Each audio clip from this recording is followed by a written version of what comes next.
이제 우리의 마음과 뜻과 정성으로 하나님께 의의 주일 일부 예배로 영광 돌리겠습니다.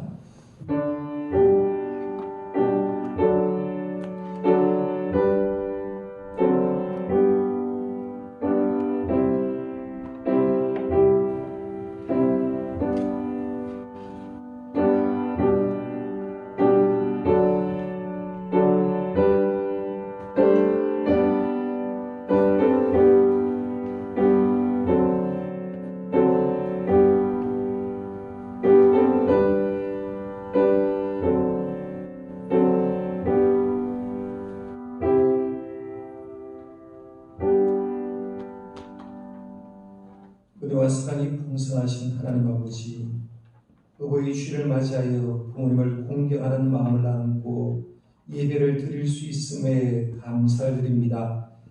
부모님께 순종하며 받들어 섬기셨던 예수님의 아름다운 모습을 생각합니다.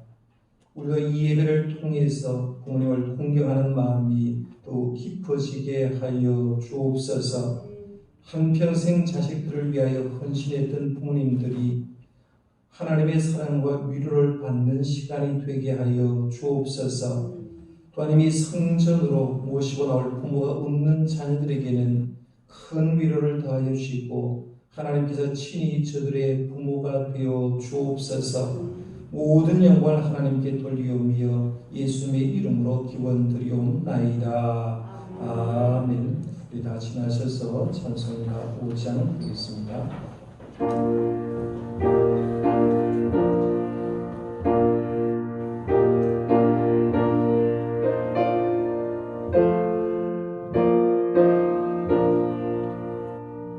이 정치가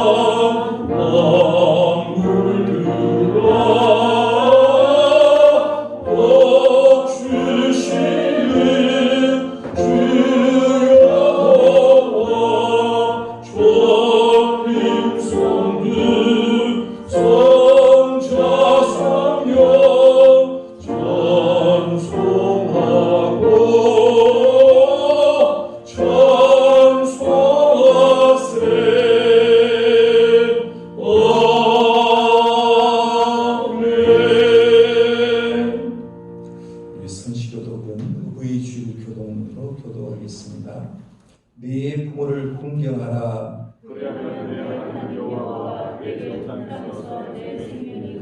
네 아들은 네 아비의 훈계를 들으며 네 어미의 복을 떠나지 말라. 너를 낳은 아비에게 청종하고 네 늙은 어미를 경히 여기지 말지니라. 내 부모를 존경하며 너를 낳은 어미를 기쁘게 하라. 자녀라 주 안에서 너희 부모에게 순종하라. 이것이 옳으니라. 내 아버지와 어머니를 공경하라. 이것은 약속이 있는 천국의 은혜니 이로써 내가 잘되고 땅에서 장수하리라. 아멘. 우리 지난 한 주간의 삶을 돌아보면서 하나님 앞에 또 사람 앞에 오늘 특별히 의의 주일인데 부모님 앞에 잘못되고 더러워진 분을 고백하는 참회의 기도를 잠시 드리겠습니다. 기도합니다. 하나님 아버지, 하나님, 오늘 의의 주일을 맞아서 하나님의 손에 나와 지난 주간의 삶을 돌아봅니다. 세상이 어수선합니다. 코로나의 물로 통해서 수많은 생명들이 희생되고 있고 아버지 하나님 마음껏 움직일 수 없는 이런 세대를 살아가면서 저희가 과연 주님께 집중하고 살았는지 하나님의 영광을 위해 살았는지 내 삶의 모든 것이 하나님의 은혜 베풀어 주지 않으면 아무것도 아니라는 것을 알고 주님께 더 집중했는지 돌아보면 부족한 것이 많습니다.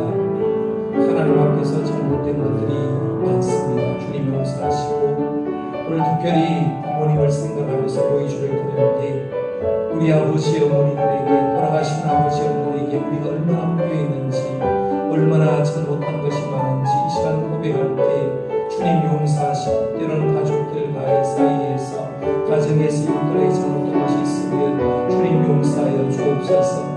우리 믿음의 형제 자매들 부부들과의 관계 속에는 과연 내가 사람으로 되어 있는지 돌아보게 하시고 주여 우리의 잘못을 고백할 때 주님의 말씀으로 위로하시고 용서하여 주옵소서. 은총 베풀어 주옵소서. 주님이라. 모든 사람이 죄를 범하였음에 하나님의 영광에 이르지 못하더니 그리스도 예수 안에 있는 속량으로 말미암아 하나님의 은혜로 값없이 의롭다 하심을 얻은 자 되었느니라.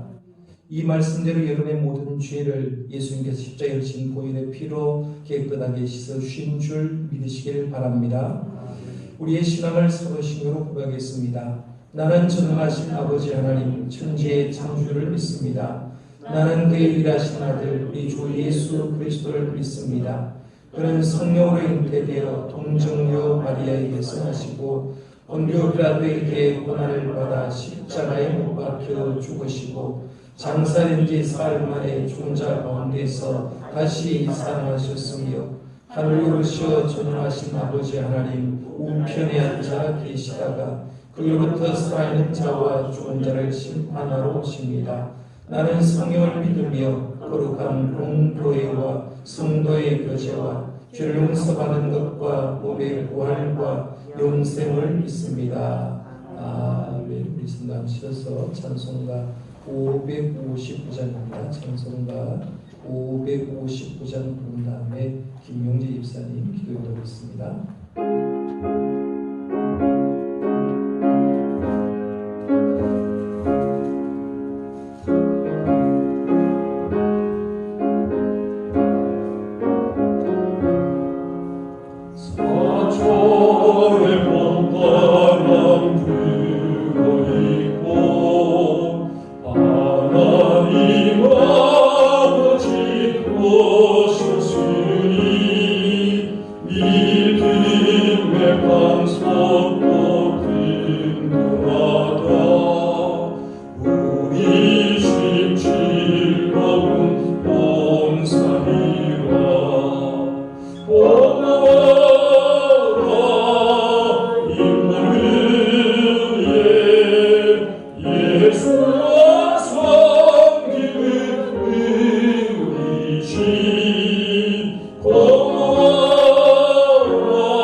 천지 만물을 창조하시고 우리를 그 가운데 두시며 구원의 은혜를 이루시는 아버지 하나님, 거룩한 날 우리들을 아버지의 전으로 불러주시고 신령과 진정으로 예배하게 하심을 감사드립니다.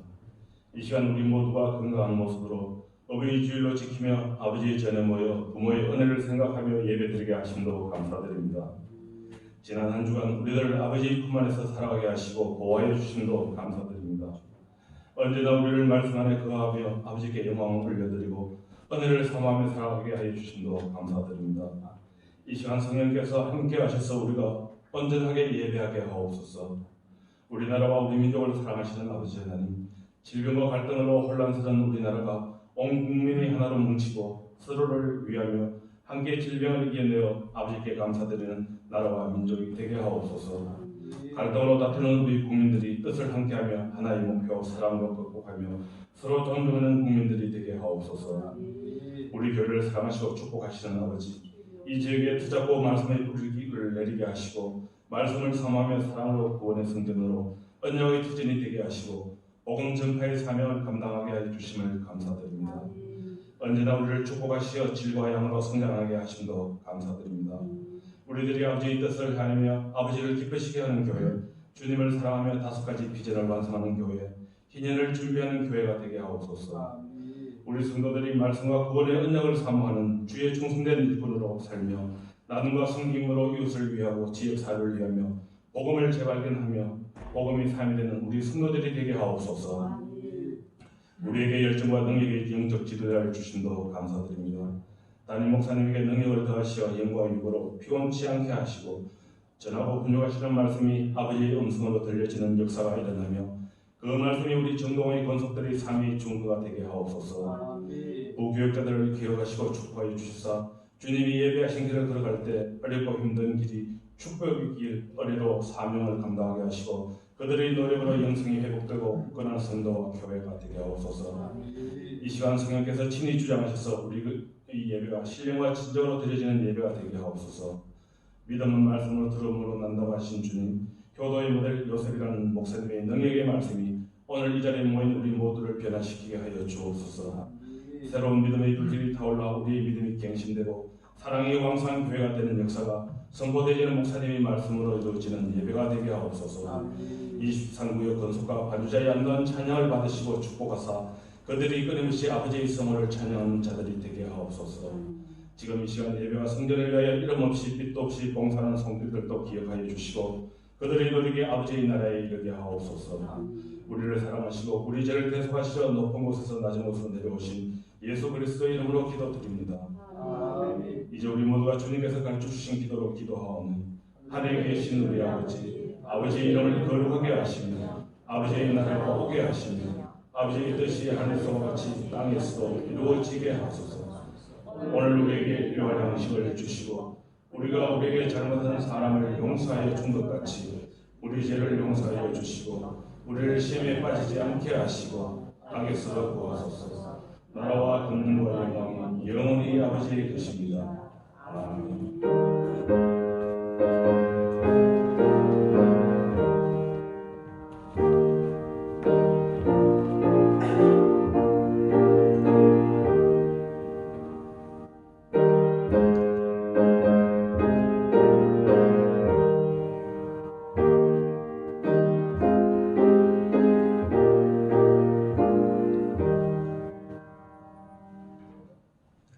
봉헌 찬송 드리면서 예배 보겠습니다.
오신 을 감사합니다. 오늘도 하나님의 손에 나와 예배하며 저희 받은 은혜 감사해서 귀한 예물 구별하여 이 시간 하나님께 올려드립니다.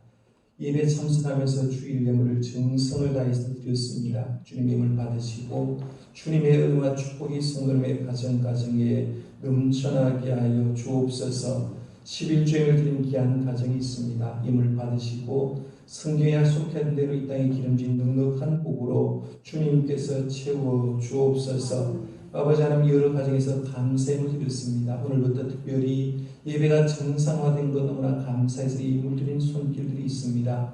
아버지 하나님 힘들지만 우리 교회는 오늘부터 모든 예배가 정상화되고 그 하나님께 안찬 예배, 영광의 예배를 드리고자 합니다. 우리 모든 식구들 축복하시고 예배가 살아있는 교회가 되게 하여 주옵소서. 선교 장학 예물 하나님께 드렸습니다. 주님 예물 받으시고 목적대로 잘 사용되며 우리가 이 땅에 짧은 삶을 사는데 주님 기뻐하는 흔적들은 남기며 살 수 있도록 인도하여 주옵소서. 주님 예물 받으시는 모든 분들에게 더 큰 복을 내주실 줄 믿사옵고 예수님의 이름으로 축복하며 봉헌 기도드리옵나이다. 아멘.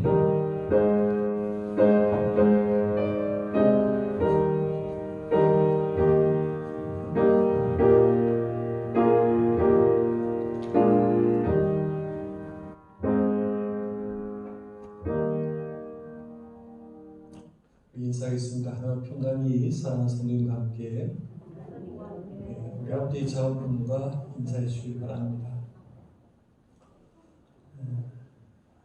교회 소식 전하겠습니다. 오늘 부활절 5번째 주일이고요. 의주일 일부 예배 나오신 여러분께 감사를 드리겠습니다. 지금 중고등부에서 일어나온 카네이션을 드렸고요. 65세 이상 되는 성전을 위해서 우리 경로대학에서 작은 성전이지만 감사하다고 표현했으니까 잘 받으시고 늘 건강하게 사실 수 있길 바랍니다. 오늘 찬양 예배는 예배 회복 감사입니다. 완벽한 예배가 안 됩니다. 우리 교인들 가운데도 한 20-30% 성도님들한테 겁이 나서 못 나오는 성도님들이 많습니다. 완벽하게 언제 회복되겠습니까? 전 세계가 평정되어 있으니까요. 우리는 조심스럽게 지금 예배를 회복 감사 예배를 드릴 테니까요. 오후 예배도 여러분 나오실 수 있는 분은 많이 참석해 주시기 바라고, 오후 예배를 드릴 때는 예배 감사 예배를 드리면서 코로나를 지나면서 우리가 어떤 것이 있는지 한 7분 정도 소감 발표하는 시간도 마련했습니다. 그래서 발표자를 통해서 도움을 받는 시간 되고 찬양 우리 권사 찬양대에서 해주시기 바랍니다.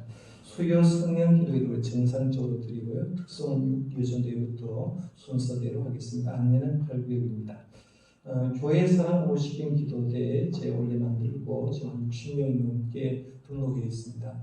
지난달에는 이제 자유절이었고요. 이번 달에부터는 출석 체크를 하시면서 이때가 우리 교회를 위해서 기도해야 되겠다가 교회가 어렵고 힘들 때 내가 기도의 자리에 더 나와야 됩니다. 사실은 민족이 어려울 때 또 세계가 어려울 때 기도해야 되는데요. 나오지 못한 분들 보시길 바라고 2층 로비에 출석판을 제가 일부러 보라고 오늘부터 이미 게시했습니다. 하시면서 내가 제대로 하고 있는지 또 누가 하고 있는지 한번 보시고 동참해 주시길 바랍니다. 다음 주일 찬양 예배는 우리 총회적으로 지키는 청년주일이고요. 찬양 예배는 청년 헌신 예배를 드리겠습니다.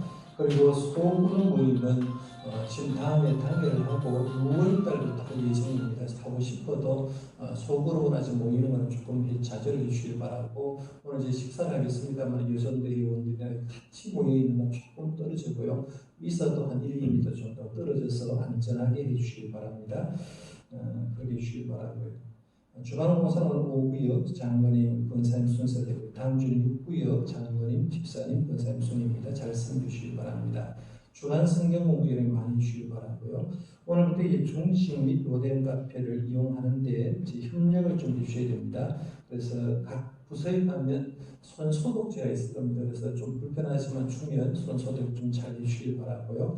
좌석을 아예 지정된 좌석을 했습니다. 그래서 어떤 거는 벽을 보고 있도록 했고 어떤 건 2개를 마주보고 하는데 테이블을 2개를 붙여놨습니다. 잘 옮기지 마시고 있는 자리에서 그대로 이용하시면 되겠다 싶습니다. 그 다음에는 식사나 차를 드실 때는 마스크 끼고는 못 먹으니까 드시고 말을 하지 마시고 그 다음에는 다 마시고는 마스크를 또 해주시길 바랍니다. 바랍니다. 내 건강도 중요하지만 상대방의 건강도 중요하니까 대화할 시에는 마스크를 착용해 주시기 바라고요.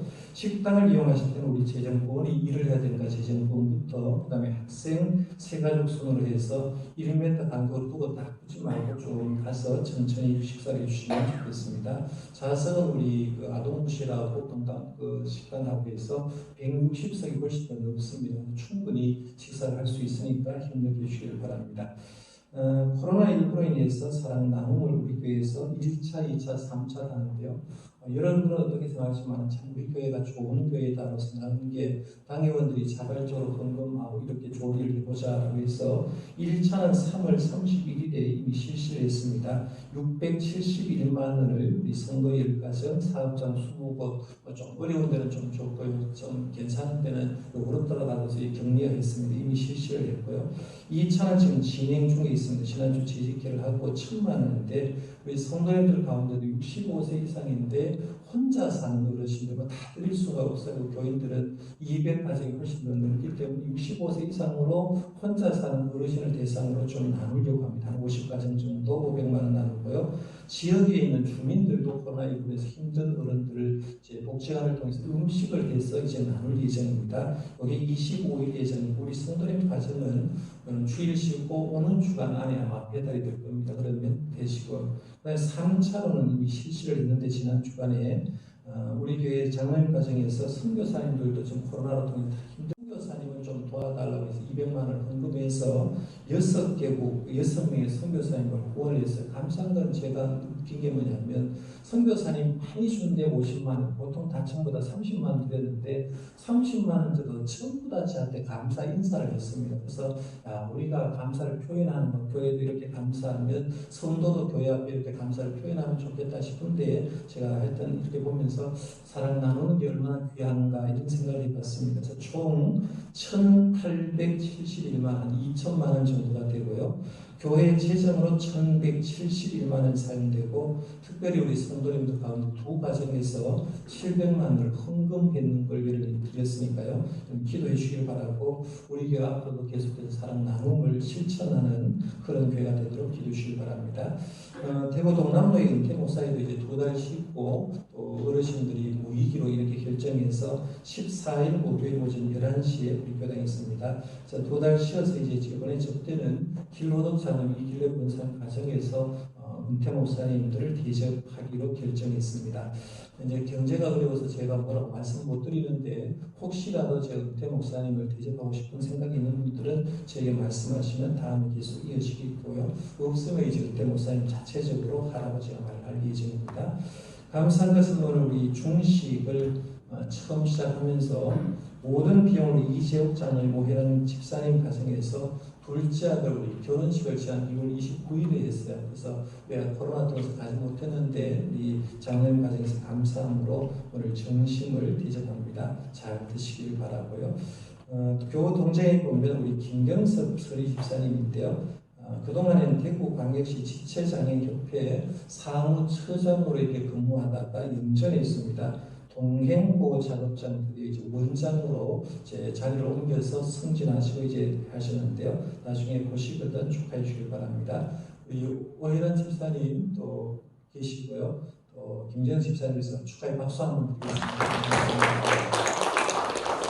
우리 말씀 바로 보도록 하겠습니다. 하나님의 말씀은 창세기 50장의 말씀입니다. 구약성경 79쪽에 있습니다. 창세기 50장 1절에서 14절 말씀까지 있습니다. 창세기 50장 1절에서 14절 말씀 구약성경 79쪽 80쪽 사이에 있습니다. 세으면 제가 번역합니다. 여러분 경청해 주시기 바랍니다. 요셉이 그의 아버지 얼굴에 부풀려 울며 입맞추고 그 수종들은 우원에게 명하여 아버지의 몸을 향으로 처리하게 하며 우원이 이스라엘에게 그대로 하되 40일이 걸렸으니 향으로 처리하는 데는 이 날수가 걸림이며 애굽 사람들은 70일 동안 그를 위하여 곡하였더라. 곡하는 기한이 지나며 요셉이 바로의 궁에 말하여 이르되 내가 너에게 은혜를 입었으면 원하건대 바로의 귀에 아뢰기를 우리 아버지가 나로 맹세하게 하여 이르되 내가 죽거든 가나안 땅에 내가 파놓은 무실에 나를 장사하라 하였나니 나로 올라가서 아버지를 장사하게 하소서. 내가 다시 오리이다 하라 하였더니 바로가 이르되 그가 내게 시킨 맹세대로 올라가서 내 아버지를 장사하라. 요셉이 자기 아버지를 장사로 올라가니 바로의 모든 신하와 바로 궁의 물로들과 애굽 땅의 모든 물로와 요셉의 온 집과 그의 형제들과 그의 아버지의 집이 그와 함께 올라가고 그들의 어린 아이들과 양떼와 소떼만 고센 땅에 남겼으며 병거와 기병이 요셉을 따라 올라가니 그 때가 심히 컸더라.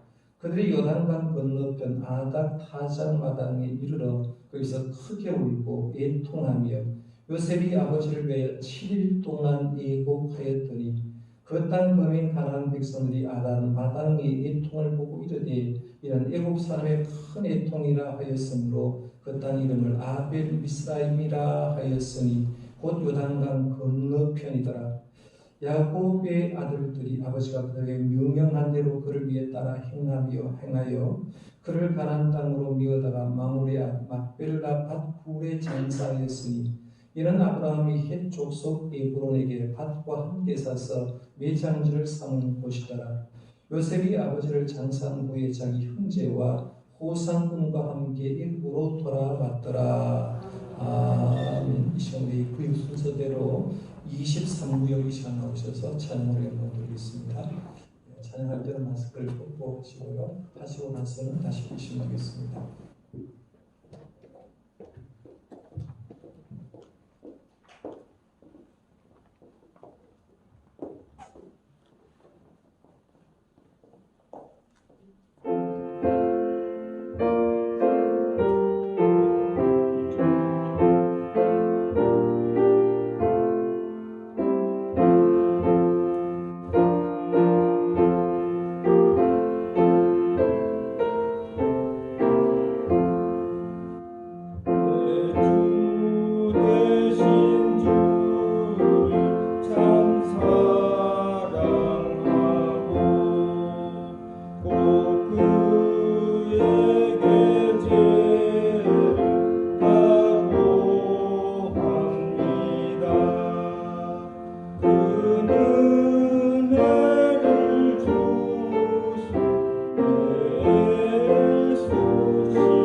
부모의 은혜로 세상에 태어나서 부모의 은혜로 여기까지 살아온 우리라고 하면 부모님께 어떻게 해야 될까 하는 것을 한번 생각해 볼 필요가 있습니다.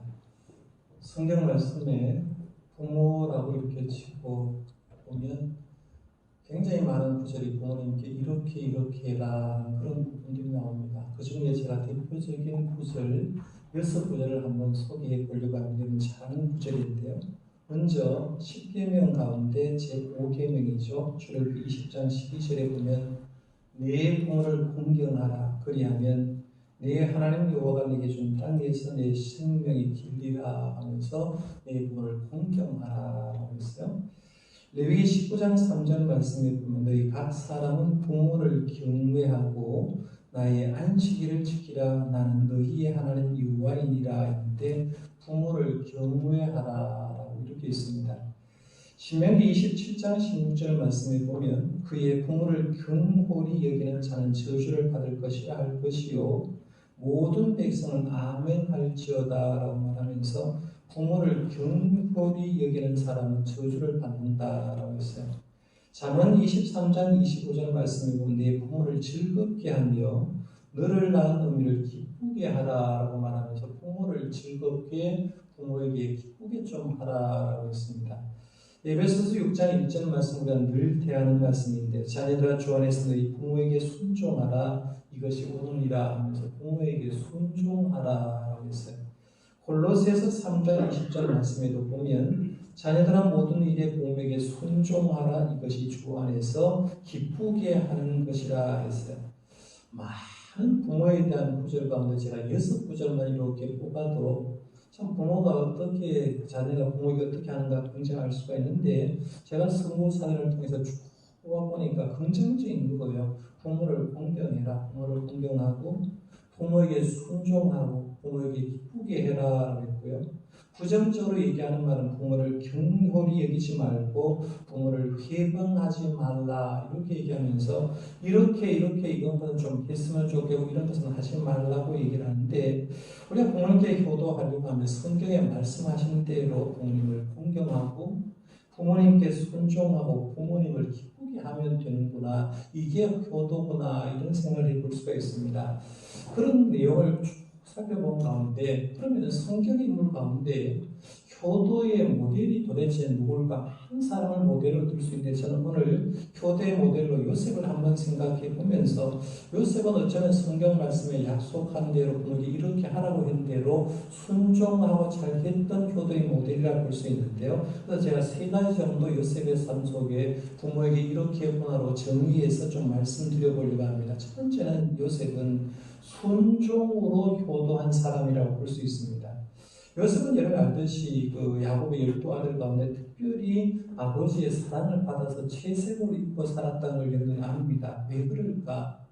라헬을 통해서 낳은 귀한 아들이 바로 요셉이었기 때문에 이 아버지 야곱은 요셉을 굉장히 특별하게 사랑했던 걸 보는데요. 일단 문제는 이 배다른 형님들, 그 어머니가 그 4명이었잖아요. 야곱의 부인이 4명이었는데 배다른 형님들은 다른 위에 10명의 형님들이 요셉이 이렇게 혼자 사랑을 차지하는 걸 싫어했다는 거죠. 그래서 싫었고 게다가 이제 성경 말씀에 여기 꿈을 2번 꾸는데 2번 꾼 내용 전부 다가 뭐냐면 아버지와 어머니와 그리고 자기 형님들이 자기를 향하여 절하는 꿈을 꿔버렸어. 그러니까 요셉을 향하여 형님들이 나에게 절한다라고 얘기를 하니까 이 말을 들은 형님들이 정이 뚝뚝 떨어진 거예요. 안 그러고 배다른 동생이고 사랑받는 게 싫은데 자기를 향해서 절한다는 이런 소리를 듣고 정이 뚝 떨어졌습니다. 그러니까 형님과 동생이었던 요셉과의 사이가 좋지 않은 가운데서 아버지 야곱이 요셉에게 심부름을 하나 보냅니다. 그 심부름이 뭐냐면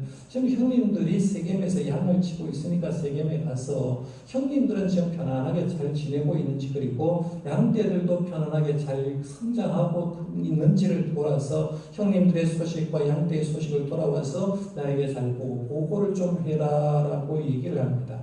그때 당시에 우리가 야곱은 요셉과 함께 헤브론에서 살고 있었고요. 심부름을 보낸 곳은 세겜 땅입니다. 세겜은 이전에 야곱이 거기서 땅을 사기도 했고 정복해서 세겜 땅에도 야곱의 소유주가 있었고 그 소유지에서 아마 양떼를 치라고 했던 것이기 때문에 거기 땅으로 좀 갔다 오라라고 얘기를 합니다. 그때 요셉의 나이가 몇 살이냐면 17살입니다. 요즘 말로 하면 고등학교 1학년쯤 되는 아이에게 네 여기서 집을 떠나서 세겜 땅으로 가가지고 형의 안부와 그리고 양떼들의 안부를 좀 물어보고 와라라고 이렇게 얘기를 합니다. 그러면 우리 생각에는 생각 없이 그렇구나. 헤브론에서 세겜으로 신분을 보냈고 신분을 갔구나라고 생각하는데 이스라엘 지도를 딱 갖다 놓으면 이건 만만치 않은 얘기구나 볼 수 있다는 거예요. 그럼 지도를 한번 보시고요. 헤브론이 지금 여러 보이는데 이 헤브론이 이스라엘 남단의 헤브론에 있는데 이 헤브론에서 우리가 알듯이 야곱과 요셉이 살고 있습니다. 그리고 심부름을 보낸 곳은 어디냐 하면 어디 보냈다고 했죠? 세겜 땅으로 심부름을 보냈다라고 했어요. 이 세겜 땅으로 심부름을 보냈는데 이 양이 양치고 있는 세겜 땅에서 헤브론에서 세겜까지의 거리가 얼마가 되느냐면 100km입니다. 100km요. 100km가 나옵니다. 대구로 얘기하면 대구에서 어디까지 거리가 되느냐? 울산까지 거리가 됩니다. 그러면 17살 소년에게 대구 땅에서 너 울산에 지금 양치고 있는데 그때 당시에는 차가 없었던 시대 아닙니까? 그러니까 네가 걸어가지고 세겜 땅에는 너 형을 좀 돌보고 양대를 살펴보고 오라라고 했는데 100km 거리에 가면 100km를 며칠 만에 가고 다시 돌아와야 되니까 양왕복 200km가 되는 겁니다. 그런 어려운 거리에서 혼자 다니고 할 때 여러분 같으면 아버지 제가 다녀올게요 라고 순종할 수 있겠습니까? 그런데 성경 말씀에 보니까 요셉은 아버지의 명예에 토를 달거나 변명하지 않고 창세기 37장 13절에 보니까 내가 그러하겠나이다 라고 했어요. 내가 그러하겠나이다.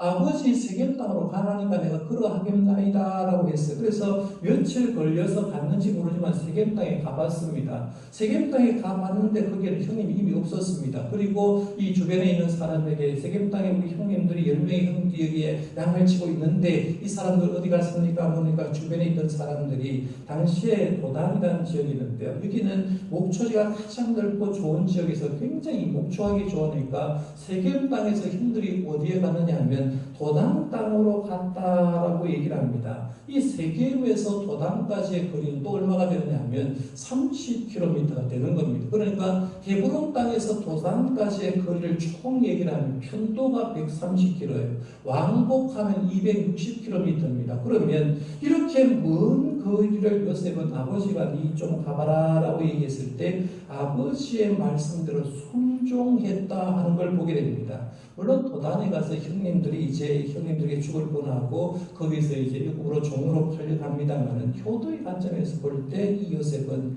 철저하게 아버지 야곱에게 순종했다 하는 걸 보게 됩니다. 오늘 본문 말씀도 이런 창세기 50장 말씀을 제가 본문으로 읽었는데요. 어버이 주일날 왜 뜬금없이 창세기 50장 말씀을 읽었나라고 생각할 수 있는데 이 창세기 50장 말씀을 쭉 읽어보면 요셉의 순종 얘기를 굉장히 잘 세밀하게 얘기하고 있습니다. 야곱이 나중에 이제 요셉이 애굽으로 팔려가고 국무총리가 되는데요. 결국엔 요셉의 초청으로 이제 야곱도 애굽으로 내려와서 사는데 애굽에서 내려와서 17년 정도 삽니다. 그리고 야곱의 나이 147세 이제 하나님께 부름을 받습니다. 부름 받기 전에 야곱은 요셉을 불러가지고 죽음 이후에 장례 절차에 대해서 이렇게 얘기를 합니다. 내가 죽거든 애굽 땅에 날 장례하지 말았으면 좋겠다라고 얘기를 합니다. 그리고 너희 할아버지 아브라함이 있고 아버지 이삭이 있는 쉽게 말하면 한국어로 말하면 조상들의 묘소가 있는 선영이었던 가나안 땅 헤브론에 있는 막벨라 동굴에다가 나를 장례를 좀 치러달라고 얘기하는 거죠. 우리 한국 사람들은 선영의 개념이 굉장합니다. 내가 묻으면 아버지 어머니 밑에 거기에서 가서 묻혔다라고 생각하는데 이 야곱도 그런 거예요. 할아버지 아브라함과 아버지 이삭이 묻혀있는 그 막벨라 굴에 나를 묻어달라고 얘기를 합니다. 이 말을 들었던 요셉은 그때도 대답을 합니다. 창세기 47장 30절에 보면 내가 아버지의 말씀대로 행하겠나이다 라고 얘기를 합니다. 그러고 나서 결국 야곱이 죽자 오늘 말씀을 쭉 읽어보면 장례식을 치르는데 애굽에서 며칠장을 치르냐면 70일장을 치릅니다. 70일장을 지내고 결국엔 아버지의 시신을 메고 헤브론 막벨라 동굴에 안치하게 되는데요. 당시에 야곱이 살았던 이 고센 땅에서부터 시작해서 막벨라 동굴까지 거리로 치면 400km입니다. 400km. 부산에서 서울까지 거리인데도 불구하고 거기에서 아버지가 말씀하셨기 때문에 아버지가 원하는 방식대로 장례식을 치러서 결국 선영의 아버지를 묘소를 묻는 것을 보게 되는데요. 그럼 가정은 뭐냐고 했을 때 가정은 하나님이 만드신 최초의 거룩한 조직입니다. 그러니까 오늘 신앙생활에서 제일 교회에서 강조해야 될 게 뭐냐면 가정과 교회, 하나님이 만드신 두 기관은 굉장히 중요한데 이 가정은 하나님 만드신 최초의 기관인데 그러면 가정이 부패하면 교회는 부패하게 되어 있습니다. 가정이 부패하면 나는 결국은 부패하게 됩니다. 여러분 지금 우리 세상이 우리 한국 땅이 우리는 잘 모르는데 너무 부패한 모습으로 돌아가는 이유가 뭐냐면 가정이 많이 부패하기 때문에 그 부패함으로 통해서 이제 세상도 부패해지는 걸 보는데 그러면 하나님이 이 가정을 만드시고 가정에 하나님을 대신해서 가정을 돌보라고 주신 분이 누구예요? 부모님입니다. 그러면 부모님에게 하나님께서 하나님을 대신해 돌보라 주셨는데 그냥 준 게 아니라 하나님의 마음으로 돌보라고 하나님께서 신적 권위를 주는 거죠. 아버지는 아버지의 권위가 있고 어머니는 어머니의 권위가 있는데 이 하나님 주신 권위로 통해서 가정을 돌볼 때 자녀들은 어떻게 해야 되느냐면 부모님들이 하나님의 말씀에만 위배하지 않는다고 하면 자녀는 더 이상 부모님께 토달 필요가 없다는 거죠. 부모님이 말씀하면 그게 순종할 필요가 있는 거예요. 그러면 이렇게 자녀가 부모에게 순종하면 성경 말씀 아까 얘기한 대로 부모님을 기쁘게 하고 즐겁게 하고 있는데 부모가 자식이 자기 말 잘 들으면 그 자식만 보면 안 기쁘겠습니까? 그러니까 공경하고 순종하고 기쁘게 하는 것 어쩌면 하나의 계명이라고 볼 수가 있는데요. 우리가 지금 거의 날 이런 생각을 보는 거죠. 우리 부모님 돌아가신 분도 있고 살아계신 분도 계시는데 나는 아버지 어머니에게 순종했는가? 순종함으로 기쁨을 드렸던 자녀인가 한번 생각해 볼 필요가 있다는 거예요. 그래서 될 수 있으면 하나님의 말씀대로 부모님께 순종하고 살아갈 수 있기를 바랍니다. 두 번째 요셉은 물질로 효도한 사람입니다. 물질로 효도했는데요. 요셉은 17살에 이제 형님들에 의해서 애굽으로 팔려 내려옵니다. 13년 동안 종살이하고 옥살이를 하고 결국에는 애굽의 국무총리가 됩니다. 하나님의 뜻대로 이제 국무총리가 되어서 예언한 대로 7년 동안 흉년이 들고 7년 동안 흉년의 순서대로 드는데요. 흉년이 들고 2년째 되는 뒤에 결국 요셉이 39살쯤 되었죠. 그때 아버지와 형님들이 먹을 것을 구해서 애국으로 내려오게 되고 결국에는 가족의 모든 상태를 알게 되고 애국으로 이주를 시킵니다. 17살에 아버지와 헤어져서 39살이니까요. 22년 만에 아버지를 만났고 형님들, 자기를 판 형님들과 그 식구들을 만났습니다. 70여 명 정도 됩니다. 그런데 그들을 그때부터 공양하기 시작했다는 거예요. 창세기 47장 12절에 보면 그의 아버지와 그의 형들과 그의 아버지의 온 집에 그 식구를 따라 먹을 것을 주어 공양하였더라라고 했습니다. 가나안 땅에 있었으면 굶어 죽을 아버지를 위해서 애굽으로 내려오시라고 했고 이 애굽에서 공양했다고 얘기합니다. 자신을 팔아먹은 형님들 그리고 그 식구들도 공양했다라고 얘기를 합니다. 그리고 17년 동안 정성을 다해서 공양하다가 아버지가 돌아가시자 이제는 장례식을 치르는데 장례식을 최선을 다해서 치릅니다. 지금 우리 한국에는 장례식이요 보통 3일장을 치릅니다.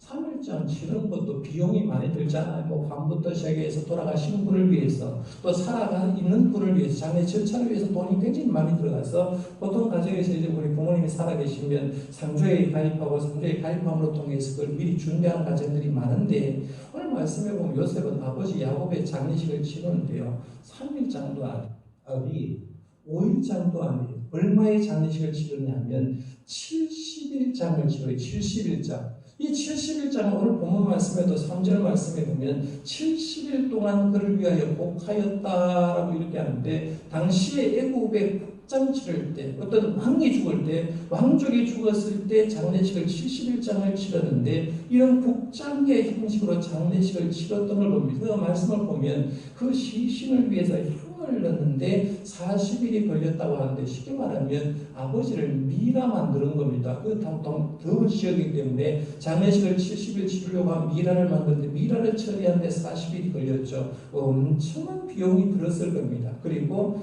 70일 동안 애굽에 보낸 다음에 이제 가나안 땅 운구해 놓는데 운구하는 행렬도 대단했다고 성경은 얘기하고 있고요. 그 다음에는 이런 운구 과정을 통해서 요단을 건너자 또 7일 동안 건너자마자 예복을 하게 되고 그리고 나서 선영인 막벨라 동굴에 안치를 했다라고 얘기합니다. 여러분 야곱의 장례식 비용으로 요셉이 얼마를 들였을까요? 한번 상상을 해볼 수 있다는 거예요. 아마 비용이 계산하기 힘들 정도로 엄청난 비용이 들어갔을 겁니다.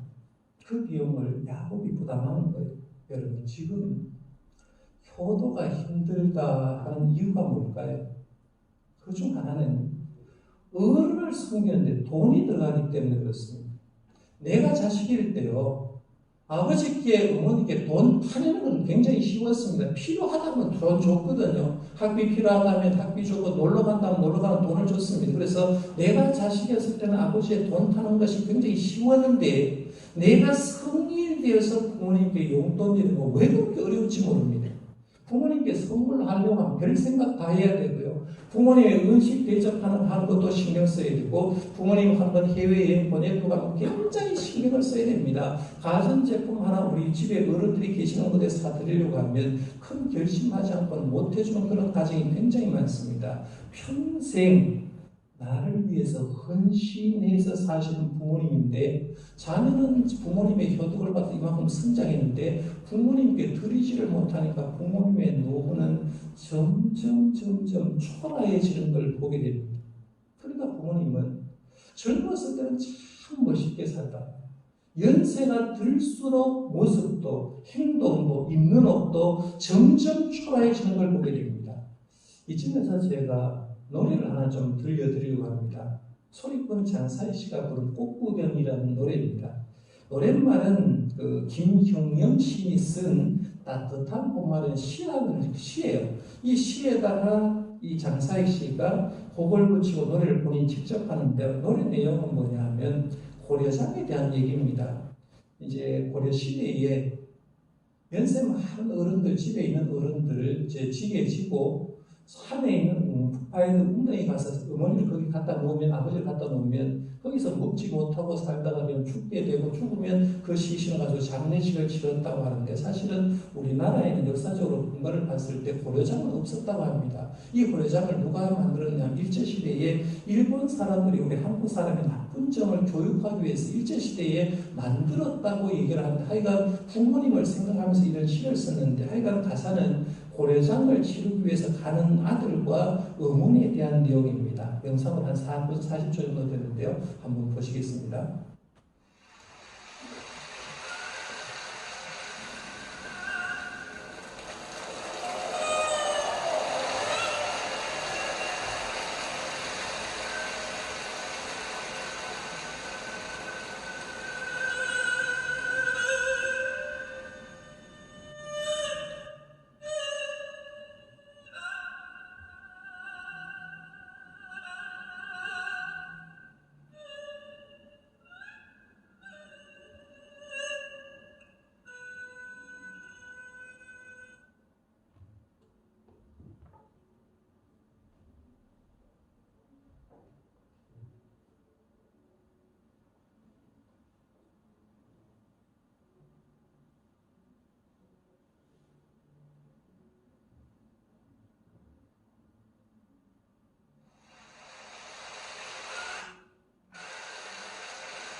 어머니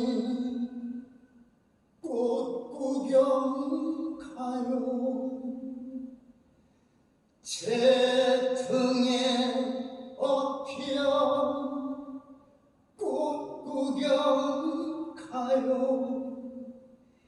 세상이 온통 꽃핀 봄날 어머니는 좋아라고 아들 등에 업혔네. 마을을 지나고 산길을 지나고 산자락에 휘감겨 숲길이 빛이 터지자 아이고 어머니는 그만 말을 잃더니 꽃 구경 봄 구경 눈 감아 버리더니 한 움큼씩 솔잎을 따서 가는 길 뒤에다 버리며 가네. 어머니 지금 무엇인데요? 아, 솔잎은 뿌려서 무엇인데요?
어머니 지금 무엇인데요?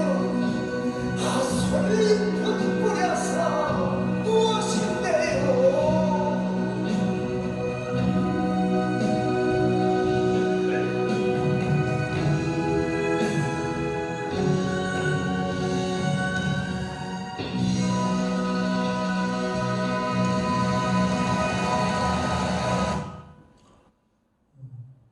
아들은 봄에 꽃구경을 가자라고 해서 어머니 버리러 가는데 이것을 차 아래처럼 어머니는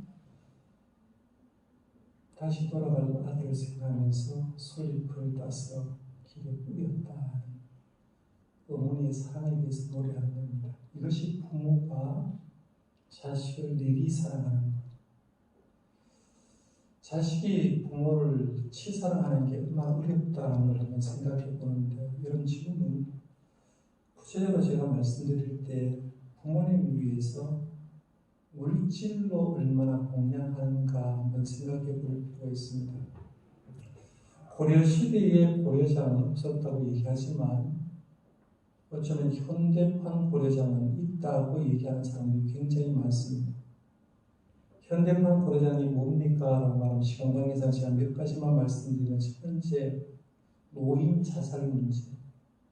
노인이 자살하게 만든 것도 우리 한국에 있는 자녀들이 결국에는 자녀들이 부모님을 제대로 하지 못했기 때문에 자살로 가게 했다고 하는 사람이 굉장히 많습니다.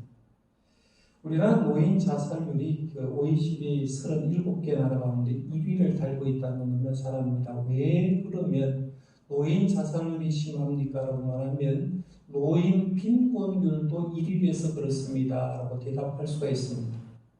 평생 가정을 위해서, 자녀를 위해서, 국가를 위해서 살았는데 연세든 지금 연세든 어르신들이 너무나 빈곤해져서 누구나 자기 자식들을 위해서 키웠는데 자식은 본을 돌보주지 않기 때문에 결국에 너무 빈곤해서 참지 못해서 자살하는 나라가 우리나라가 전 세계 OECD 가운데 37개국이 1위라고 얘기하는데요. 노인 자살이라는 고려장이 있다는 걸 들어볼 수 필요 있습니다.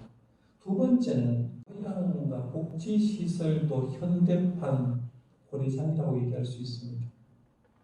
연세가 든 부모니까 거동이 불편한 요즘 대부분의 가정에서 요양원, 복지시설 보내는 저는 목회자로서 요양원 보내고 복지시설 보내는 거 반대할 길이 없습니다. 제가 돌봐주지 않기 때문에 그런 게 없는데 안타까운 게 하나가 있어요. 그게 뭐냐면 요양원에 들어간 어머니 아버지가 요양원에서 나와서 가정으로 돌아가는 걸 보지를 못한다는 거예요. 요양원에 들어가면서 거기에 살다가 건강 회복해도 거기에서 세상을 떠나고 장례식을 치르는 모습을 보면 내가 늙어서도 저 요양원에서 세상 보낼 것 아닌가라고 생각하면서 굉장히 가슴 아픕니다. 그래서 제가 목회자로 꿈이 하나가 있다고 하면 우리 교회도 여러 사역이 있는데요. 우리 교회도 이제 여러 사역하면서 어르신들을 위해서 복지센터를 하나 만드는데 어떻게 만드느냐 하면 어른들의 각기 방을 주고 자유를 주고 그다음에 중간에는 함께 모여서 예배할 수 있어서 함께 진짜 예배하면서 혼자 자유도 보장되는 진짜 좋은 복지시설을 교회에서 한번 만들어서 운영했으면 좋겠다는 그런 꿈도 있는데 하여간 지금 우후죽순 늘어나는 요양과 복지시설도 어쩌면 현대판 고려장이라고 얘기할 수 있어요. 우리가 부모님들을 요양원에 보내서 부모님 거기 돌아가시면 우리도 역시 마지막 노가 요양원에 가서 쓸쓸하게 세상을 떠날 수밖에 없다고 이렇게 한번 생각해 보시면 거기에 현대판 고려장이구나라고 생각해 봅니다. 더 심하게 얘기하면 현대판 고려장이 뭐냐고 하면 치매의 노인들 버리는 겁니다.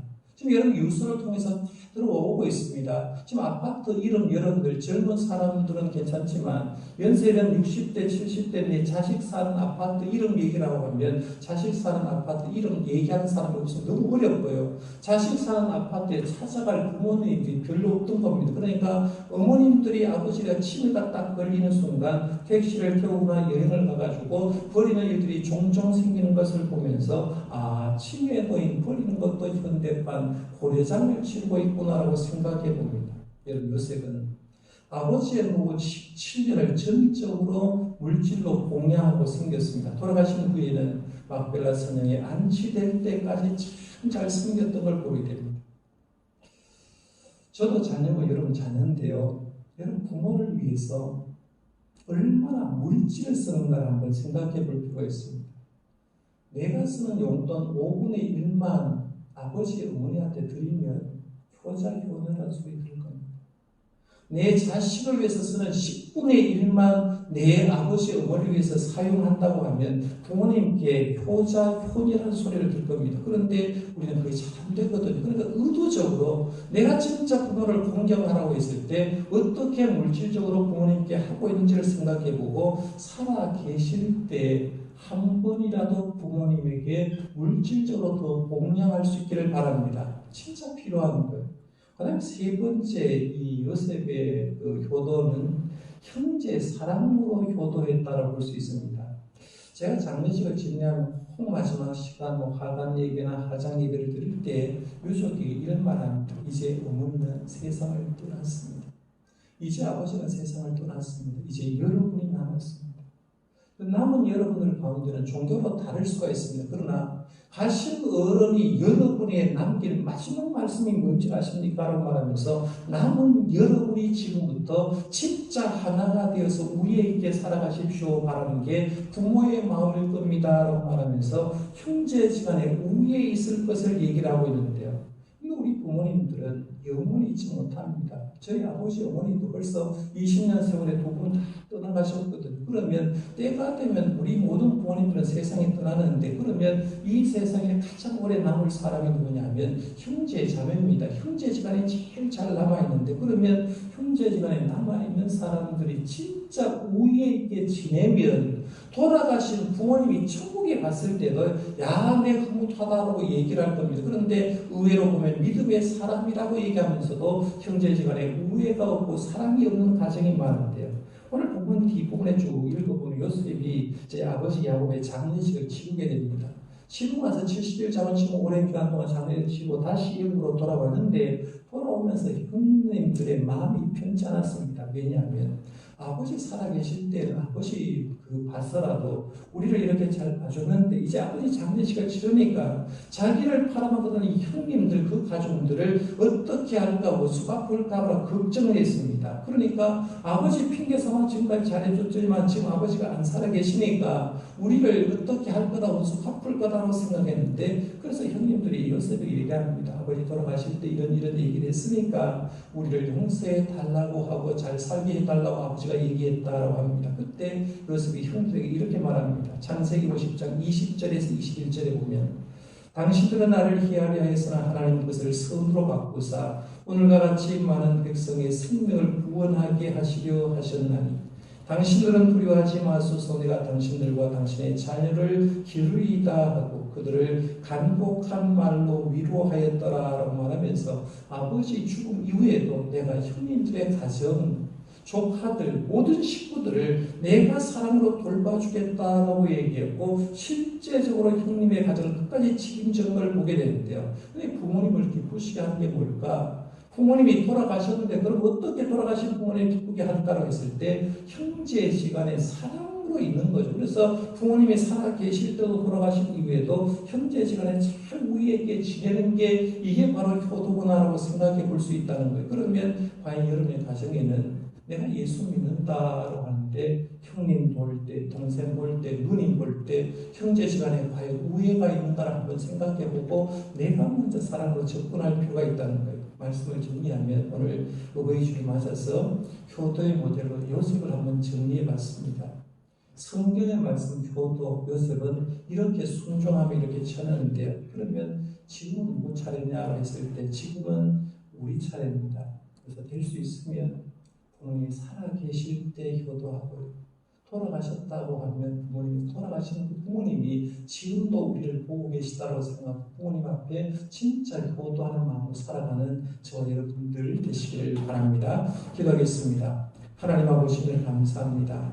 오늘 어버이 주일 하나님의 주신 귀한 말씀 들으면서 내가 자녀된 우리가 아버지 어머니에게 어떻게 하고 있는지 앞으로 어떻게 해야 되는지 말씀을 통해서 생각해 보았습니다. 다 부모님 돌아가시면 후회밖에 없고 눈물밖에 없습니다. 우리가 살아계실 때 좀 더 잘하게 하시고 부모님 돌아가셔도 천국에서 우리의 모습을 보고 있다고 믿고 그 믿음으로 참 형제지간에 우애 있게 살아갈 수 있게 주님 도와주옵소서. 예수님 이름으로 기도드리옵나이다. 아멘. 다시 가셔서 찬송가 579장입니다. 579장 1절 4절만 부르며 축도 후에 기념 찬양드리겠습니다.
생명신의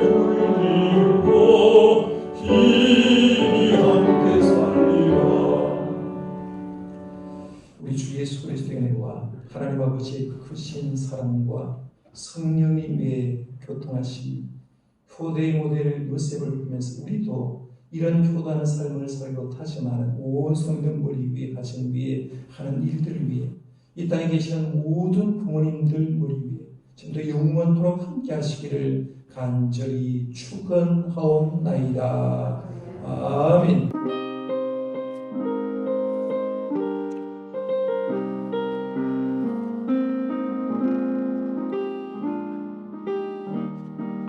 정동교회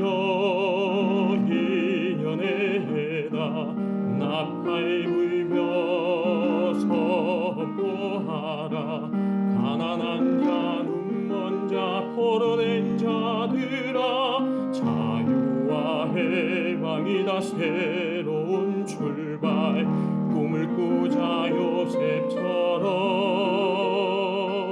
비전으로 펼쳐가라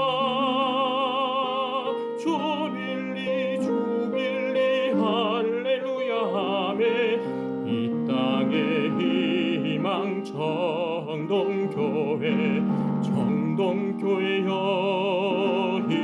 여인연애다 준비하며 나아가라 그동안의 고통과 아픔 가운데 견고한 주님 나라 실현되었네 50여 곳 해외교회 건축 성전 건축 폐가 성장 주빌리 주빌리 할렐루야 아멘 작은 천국이로다 정동교회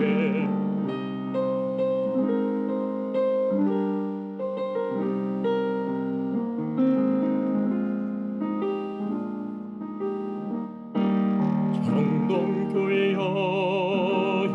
여인연애다 미래를 향해 출발하라 이 시대의 모형적 건강한 교회 하나님 나라를 구현해 보세 하나님 마음 알아 사도행정적 역사 이루라